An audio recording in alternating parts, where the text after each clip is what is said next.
Dieu bâtit son Église à travers ses serviteurs. Genèse 2, 1, 3. Ainsi furent achevés les cieux et la terre et toute leur armée. Dieu acheva au 7e jour son œuvre qu'il avait faite, et il se reposa au 7e jour de toute son œuvre qu'il avait faite. Dieu bénit le 7e jour et il le sanctifia, parce qu'en ce jour il se reposa de toute son œuvre qu'il avait créée en la faisant. Nous, humains, sommes témoins de l'œuvre de création que Dieu a accomplie durant les 6 premiers jours où il a créé les cieux et la terre. Aujourd'hui, je voudrais partager la parole avec vous concernant ce que Dieu a réellement fait le 7e jour de la création. Il est écrit en Genèse 2, 1, 2, « Ainsi furent achevés les cieux et la terre et toute leur armée. Dieu acheva au 7e jour son œuvre qu'il avait faite, et il se reposa au 7e jour de toute son œuvre qu'il avait faite. » Dieu dit ici qu'il a terminé de créer les cieux et la terre et tout ce qu'ils contiennent. Mais le 7e jour de la création, il s'est reposé parce que son œuvre était terminée. Nous devons examiner attentivement s'il manque quelque chose dans ce domaine créé par Dieu.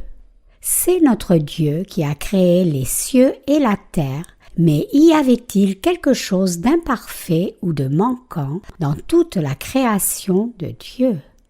Effectivement, quand nous regardons ce que Dieu a fait, nous voyons qu'il n'y avait rien d'imparfait du tout. Spirituellement parlant, le fait que Dieu ait fini son œuvre de création signifie que notre Dieu nous a fait à la perfection. Dieu a fait chaque créature vivante sous les cieux et sur la terre. Qu'est-ce que Dieu a placé dans le jardin d'Éden en particulier? Il y avait l'arbre de la connaissance du bien et du mal. En Genèse 2,9, nous lisons: L'Éternel Dieu fit pousser du sol des arbres de toute espèce, agréables à voir et bons à manger, et l'arbre de la vie au milieu du jardin, et l'arbre de la connaissance du bien et du mal. Ce que nous devons réaliser ici, c'est qu'en plus de l'arbre de la connaissance du bien et du mal, Dieu a aussi planté l'arbre de vie.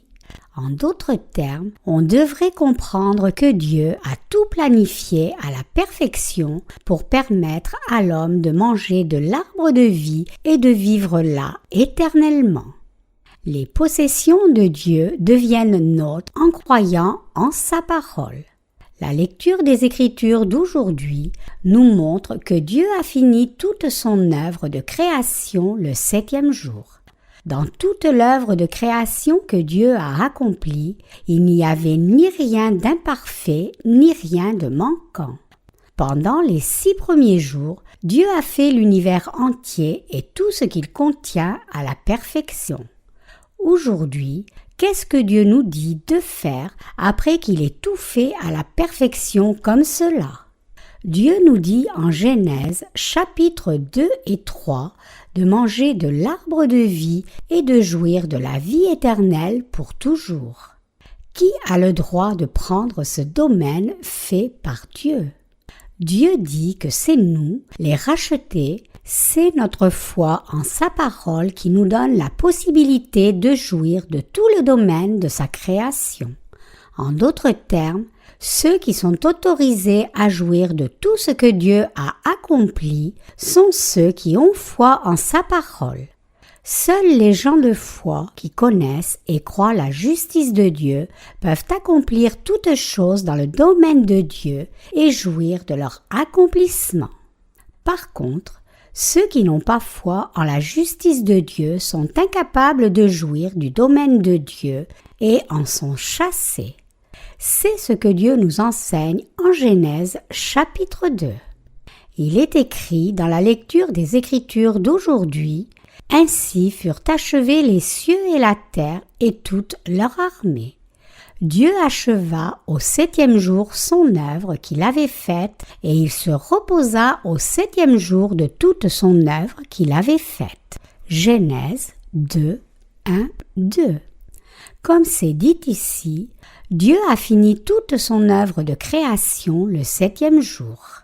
Toute cette œuvre de création est complètement finie, donc il n'y a rien de manquant ou d'incomplet. Réalisez-vous l'implication de cela. Cela signifie que tout comme Dieu a terminé toute son œuvre de création le 7e jour, il a aussi terminé toute son œuvre de salut. Pensez-vous que la création soit un processus qui se poursuit? Non. Dieu a terminé toute son œuvre de création au 7e jour à la perfection. De même, notre salut a aussi été entièrement terminé. Tout ce qu'il nous reste à faire en vivant sur cette terre, c'est recevoir les bénédictions de Dieu et en jouir. Ceux qui reçoivent et jouissent des bénédictions de Dieu le font parce qu'ils ont foi en la justice de Dieu. Nous devons tous faire nôtres les bénédictions de Dieu en croyant au salut qu'il a accompli à travers Jésus-Christ, donner toute louange à Dieu pour ses bénédictions et demeurer dans ses bénédictions. Cependant, il y a beaucoup de gens qui restent encore incapables de recevoir et de jouir de ce monde parfait de la création de Dieu. Ces gens ne peuvent ni recevoir ni jouir du monde parfait de Dieu parce qu'ils ne croient pas en ce qu'il a accompli pour eux. C'est pour cela qu'ils continuent à essayer de faire quelque chose par eux-mêmes pour que tout devienne parfait, car ils ont l'impression qu'il y a encore des défauts dans la création de Dieu. Mais Dieu a terminé toute son œuvre à la perfection. Et donc, tout ce que nous devons faire, c'est prendre toute bénédiction en mettant notre foi dans l'évangile de l'eau et de l'esprit. Car ce que Dieu nous a donné maintenant, nous devons seulement le prendre par la foi. Le Seigneur a dit qu'il avait déjà tout terminé. Pour atteindre notre salut, la seule chose que nous devons faire, c'est le prendre par la foi. Une fois que vous prenez l'œuvre accomplie du salut de Dieu par la foi, vous recevez la rémission des péchés et jouissez de la vie éternelle. Tout comme la Bible dit, « Et les cieux et la terre furent achevés et toute leur armée. » Dieu a pleinement accompli toute son œuvre de salut. Dans le domaine de la foi, tout ce que vous devez faire, c'est prendre par la foi ce que Dieu a déjà terminé et vivre votre vie selon cette providence. Ce n'est autre que la foi qui nous donne la possibilité de jouir de tout ce que Dieu a fait. Dieu a déjà préparé et garanti tout notre bonheur et nos bénédictions. La seule chose qui nous reste à faire, c'est croire en ce que Dieu a accompli. La vraie foi consiste à croire en ce que Dieu a accompli. J'ai fait beaucoup de choses dans ma vie de foi et toutes ces choses ont été faites par la foi en ce que Dieu avait déjà accompli. En d'autres termes, c'est par ma foi que je saisis ce que Dieu a déjà accompli plutôt que de faire quelque chose par moi-même. Et Dieu a déjà décidé de tout accomplir à travers son Église. Il a aussi préparé et accompli toutes choses concernant son Église pour nous, pour que nous puissions servir son Église, nous y unir et y demeurer et vivre par notre foi dans la justice de Dieu sous la direction de son Église. Autrement dit, Dieu a tout préparé pour que nous vivions par la foi en son Église et il nous attend patiemment. Nous prenons maintenant les bénédictions de Dieu dans nos vies grâce à notre foi en la justice de Dieu. Notre Dieu a planifié de bâtir son Église par l'évangile de l'eau et de l'esprit au temps du Nouveau Testament. Avec toutes ces choses à l'esprit, Dieu a créé les cieux et la terre et tous leurs nombreux contenus en 6 jours. Et quand il a fini de créer ces choses, il s'est reposé le 7e jour. Cela implique que Dieu avait déjà terminé toute son œuvre de salut et se repose maintenant en paix. Comme nous le voyons maintenant dans sa parole, ce qu'il a accompli nous fait réaliser que Dieu a accompli son Église par l'évangile de l'eau et de l'esprit et a ainsi parfaitement restauré notre relation avec lui. Par la foi, nous avons saisi et jouissons de ce que Dieu a déjà accompli. Cela signifie que nous prenons réellement les bénédictions de Dieu et jouissons de sa victoire dans nos vies, le tout par notre foi. Ne vous inquiétez pas de la façon de bâtir une belle église de Dieu ou comment avoir une merveilleuse communion parmi les saints. Dieu lui-même a déjà accompli toutes ces choses par sa justice. Tout ce que nous devons faire, c'est les prendre par la foi. Dieu ne nous a pas dit de bâtir son Église. Plutôt, Dieu a dit que son Église est l'endroit où les saints qui croient en l'évangile de l'eau et de l'esprit sont assemblés. Dans l'Église de Dieu, il y a un dirigeant qui a été suscité par Dieu. Il y a des serviteurs et des saints qui croient tous en l'évangile de l'eau et de l'esprit et ils mènent tous une vie sainte. Et Dieu fait son œuvre à travers l'ordre dans son Église. À travers son Église, Dieu témoigne aussi de sa gloire, de son amour et de sa vérité. En d'autres termes, c'est par son Église que Dieu révèle ses bénédictions. En finissant toute son œuvre juste, Dieu nous a permis de mener une vie juste. Il a vraiment répandu toutes ses bénédictions sur nous. Et donc, quiconque a foi en la parole de Dieu comme cela peut travailler et vivre dans ses bénédictions. Par contre, ceux qui n'ont pas foi en la justice de Dieu luttent en vain par leurs propres efforts pour recevoir ces bénédictions. Mais l'Église de Dieu n'est pas quelque chose qui peut être construit par un moyen ou des efforts humains.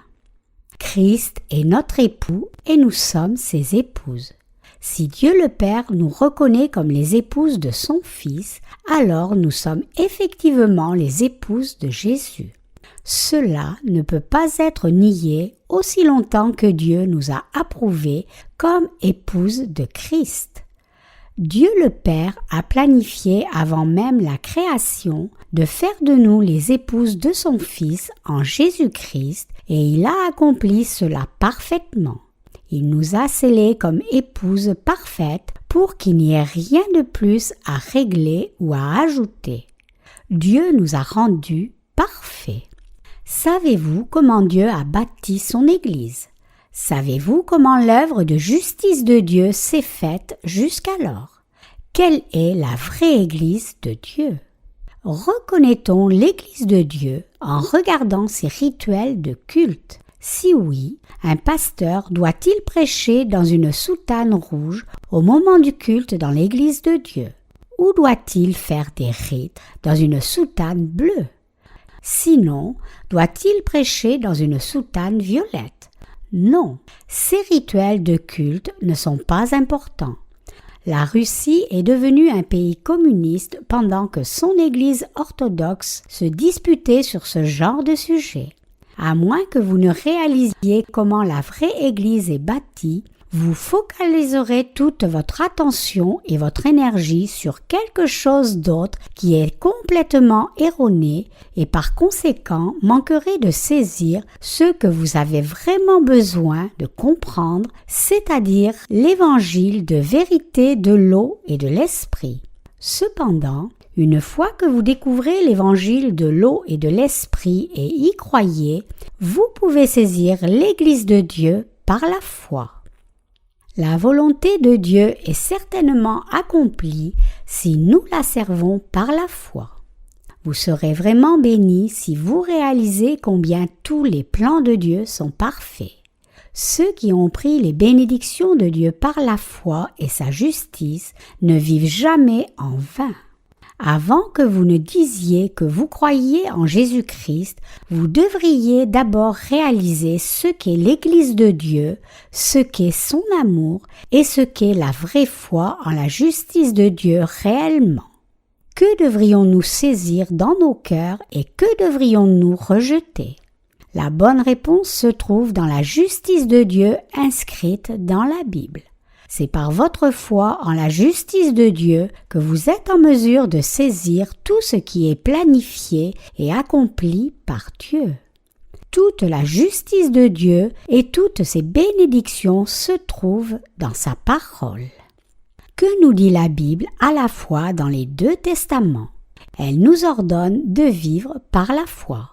Mais où votre foi devrait-elle être placée?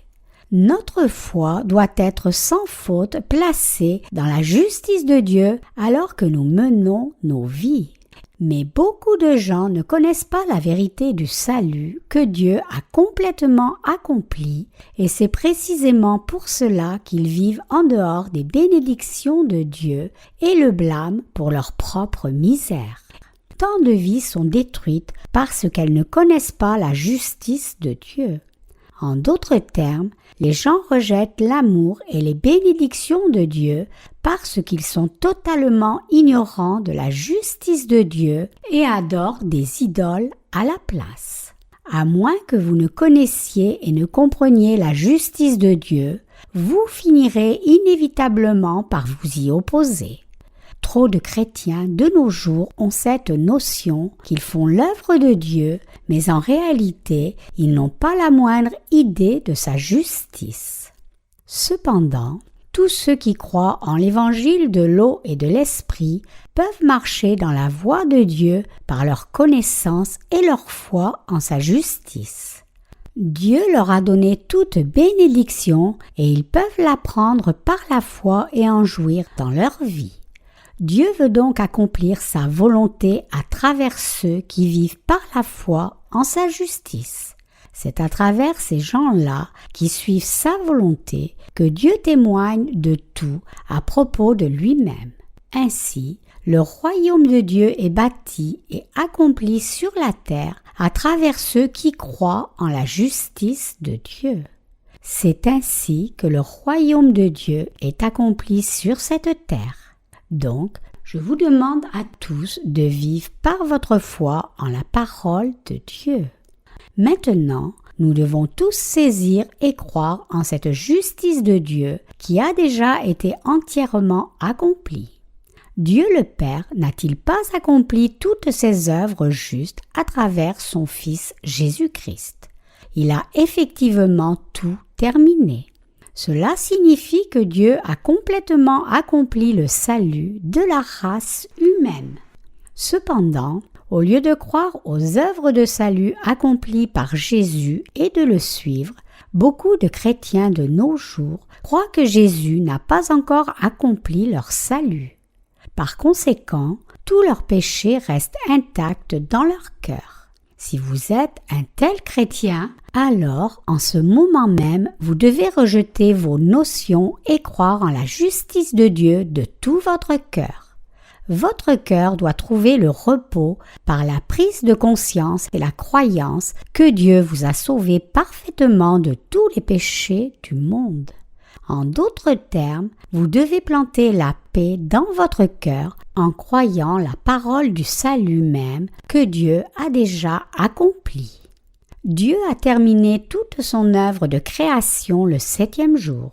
Donc, quoi que Dieu nous demande de faire et quoi qu'il nous dise, tout ce que nous devons faire, c'est accepter son amour et le pratiquer par la foi. Même si Dieu a tout accompli, nous devons vraiment le saisir par la foi. C'est en croyant en l'amour de Dieu et sa justice que nos paroles et nos actions sont utilisées pour l'œuvre de Dieu. Dieu a sauvé la race humaine entière de ses péchés et nous devons prêcher cela par la foi. Cependant, même si Dieu a déjà tout accompli pour nous, si nous refusons de faire son œuvre, pensant que nous n'avons pas assez de foi, ne pouvons pas bien prier ou avons un mauvais caractère en regardant à nos limites au lieu de saisir ce que Dieu a accompli, alors Dieu ne sera pas en mesure de faire son œuvre à travers nous. Il ne peut pas révéler tout son amour accompli et sa justice à travers nous. Dieu est venu dans ce monde et a accompli son œuvre parfaitement pour nous sauver de tous nos péchés. Et Dieu veut révéler sa justice à travers nous qui croyons en ce qu'il a accompli.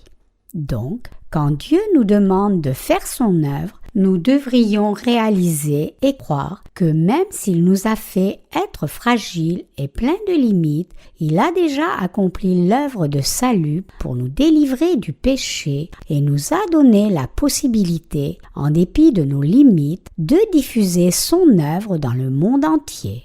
Vous comprenez cela? Vous le croyez? C'est ce en quoi la vraie foi consiste. Le Seigneur vous demande de le suivre. Matthieu était un collecteur d'impôts, mais Jésus lui a dit de le suivre, puis lui a dit qu'il ferait de lui un pêcheur d'hommes. Matthieu a alors abandonné tout ce qu'il faisait et a suivi le Seigneur. Le Seigneur lui a dit qu'il ferait de lui un pêcheur d'hommes, et Matthieu a suivi le Seigneur aussitôt qu'il a entendu cette parole céleste. Les disciples de Jésus n'ont pas hésité à servir le Seigneur. Quand Jésus servait sur la terre, quelqu'un lui a dit un jour qu'il suivrait le Seigneur après avoir enterré son père décédé. Mais le Seigneur lui a dit de laisser les morts enterrer leurs morts et de le suivre, disant « Quiconque met la main à la charrue et regarde en arrière n'est pas propre au royaume de Dieu. » Luc 9, 62. Cela signifie que lorsqu'il s'agit de suivre le Seigneur, il ne devrait pas y avoir de calcul charnel à faire. Ainsi, Dieu rend témoignage de son œuvre à travers ceux qui, lorsqu'il leur ordonne de le suivre, disent « Oui Seigneur, je te suivrai. Tu as complètement accompli mon salut. Tu as fait de moi une personne juste et tu t'occuperas de tout. » En d'autres termes, la gloire de Dieu et son œuvre précieuse sont révélées à travers ceux qui se soumettent à ce que Dieu a fait pour eux et le suivent par la foi. Croyez-vous cela aussi? Croyez-vous que l'œuvre de Dieu est révélée à travers chacun de tous les individus assemblés ici? C'est ce en quoi la foi consiste. La foi en la justice de Dieu ne demande pas d'éducation séculière. Il n'y a pas besoin de dons mondains. Tout ce que nous devons faire, c'est dire oui à ce que Dieu nous dit. Tout nous est-il alors possible? Oui, rien ne sera impossible. Si Dieu dit qu'il va nous utiliser, nous tous qui croyons en l'évangile de l'eau et de l'esprit, comme ses instruments et révéler sa gloire à travers nous, alors cela se fera certainement. Après tout, tout n'est-il pas possible si c'est la volonté de Dieu? Bien sûr que oui. Croire comme cela, c'est ce en quoi la foi consiste. Vous êtes la deuxième vague d'étudiants formés ici à l'école de la mission. Et si vous croyez vraiment la parole de Dieu et faites confiance et suivez votre dirigeant d'église, Dieu fera certainement de vous ses serviteurs et vous utilisera comme ses instruments. Disons que l'église soit sur le point de vous envoyer quelque part comme ministre. Croyez-vous que Dieu vous a suscité comme son ouvrier et croyez-vous aussi que la gloire de Dieu sera révélée et accomplie à travers vous? Si oui, alors vous devriez juste dire oui au Seigneur et le suivre par la foi. C'est ainsi que vous vivez votre foi, et ce n'est autre que la disposition des gens de foi. Quand Moïse a été appelé par Dieu, il a refusé d'abord d'accomplir son appel, disant qu'il était trop lent de langage. Qui d'autre a donné une excuse similaire?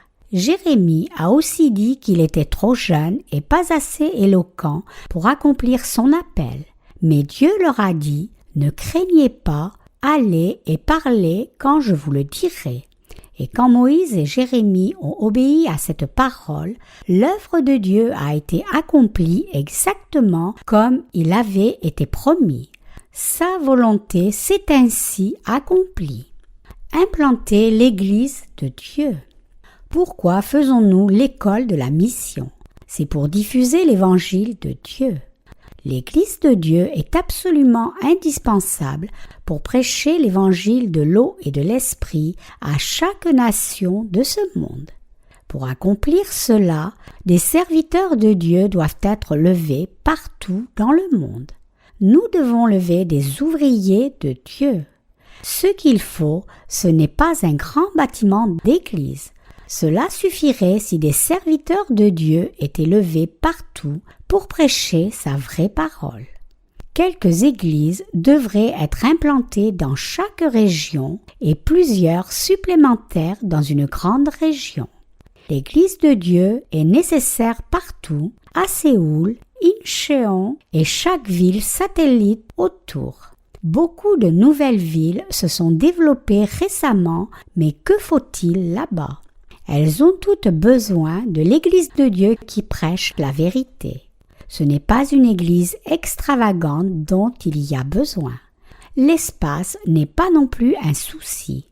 Même une petite pièce avec une croix de bois et un pupitre suffit pour commencer une église aussi longtemps qu'elle prêche l'évangile de l'eau et de l'esprit à tous ses visiteurs et à tous ceux qui l'entourent.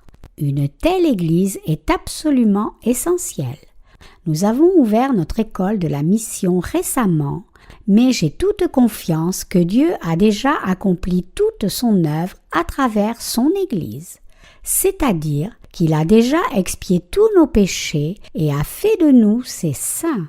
Je crois que Dieu nous a rendus heureux. Les serviteurs de Dieu prêchent l'Évangile par la foi et conduisent les âmes perdues par la foi dans son Église. En faisant cela, ils rendent ces âmes perdues heureuses et donnent de l'espoir à ceux qui étaient désespérés. Toutes ces choses sont faites ensemble par tous ceux qui ont uni leur cœur à l'Église de Dieu. C'est pour cela que nous faisons l'école de la mission en mettant notre foi dans la parole de Dieu, tout cela pour lever des serviteurs de Dieu. Ceux qui s'offrent eux-mêmes à Dieu. Quoi que Dieu vous commande à travers ses serviteurs, cela s'accomplira selon sa volonté. Si Dieu vous ordonne d'aller dans une certaine région et d'implanter son Église, alors cela se fera certainement. C'est Dieu lui-même qui accomplira tout. J'ai déjà traité de ce sujet auparavant et expliqué comment l'Église de Dieu se bâtit. Quand une nouvelle Église est implantée, elle est à court de finances. Bien sûr, cela sera finalement résolu quand le nombre de membres augmentera, mais avant que cela n'arrive, les serviteurs de Dieu eux-mêmes doivent servir leur Seigneur en lui offrant leur propre possession d'abord. Aucun vrai serviteur de Dieu n'a de possession privée. Plutôt, chaque vrai serviteur de Dieu est un simple gestionnaire de possession. Quiconque suit le Seigneur doit tout obtenir en croyant la parole de Dieu. Quand l'Église de Dieu est implantée comme cela, beaucoup d'âmes sont sauvées à travers elle et les offrandes sont utilisées pour implanter encore plus d'églises. Quelle est la volonté de Dieu? C'est que nous vivions tous par la foi et servions cet évangile. Vous et moi avons été sauvés en croyant en l'évangile de l'eau et de l'esprit, mais à moins que nous vivions d'abord pour cet évangile, il n'y aura personne qui nous suivra. À moins que vous ne vous abandonniez vous-même, vous ne pouvez suivre la justice du Seigneur. Même si un dirigeant d'église croit que Dieu a tout accompli, s'il ne s'offre pas lui-même à Dieu comme cela, alors qui voudrait suivre ses ordres? Ce sont ceux qui croient en la parole de Dieu qui suivent le Seigneur. Dieu dit qu'il s'est reposé le 7e jour de la création parce qu'il avait terminé toute son œuvre. Ceux qui croient en la parole juste de Dieu suivent la justice du Seigneur. C'est quand les dirigeants d'Église suivent le Seigneur et donnent l'exemple à tous les autres que ceux dont la foi est encore faible suivent aussi le Seigneur. Cela n'est-il pas du bon sens? Votre foi doit être clairement établie dans votre cœur. Votre cœur doit être prêt à suivre le Seigneur avec une foi inébranlable.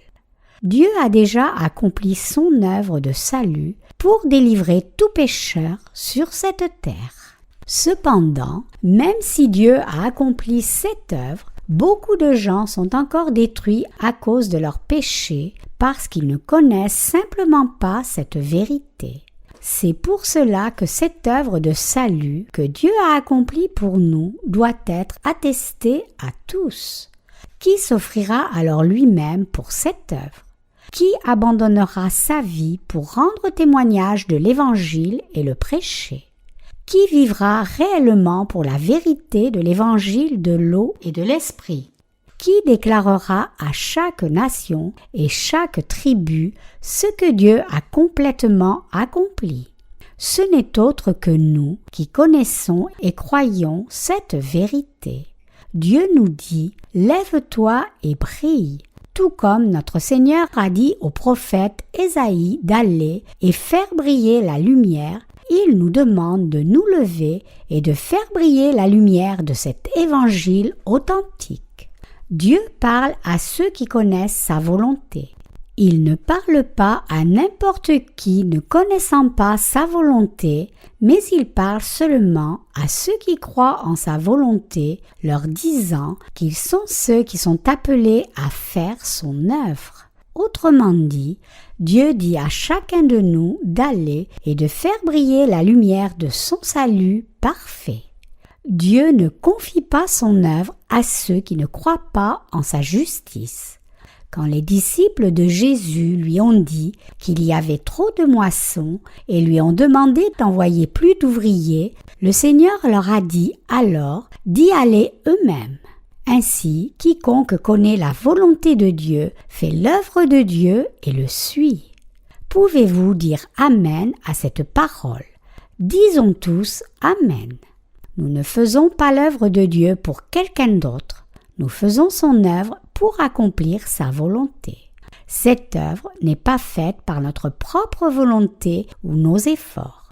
Plutôt, c'est Dieu qui nous a levés et c'est Dieu qui nous soutient et travaille à travers nous. Tout ce que nous devons faire, c'est saisir la parole de Dieu en mettant notre foi et en vivant par cette foi.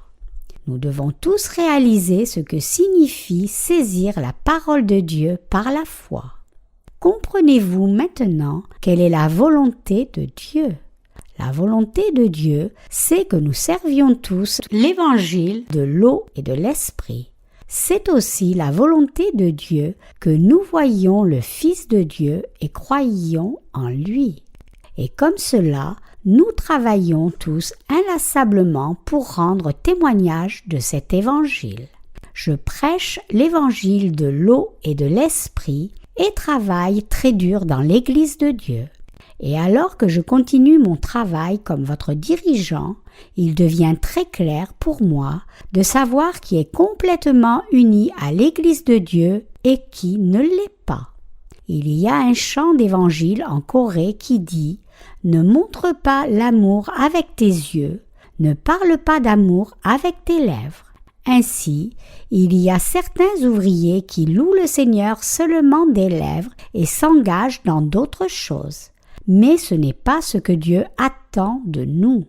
Plutôt, il veut que nous tous offrions nos cœurs pour lui, mettions cela réellement en pratique en consacrant nos vies au seul but de diffuser l'évangile du Seigneur.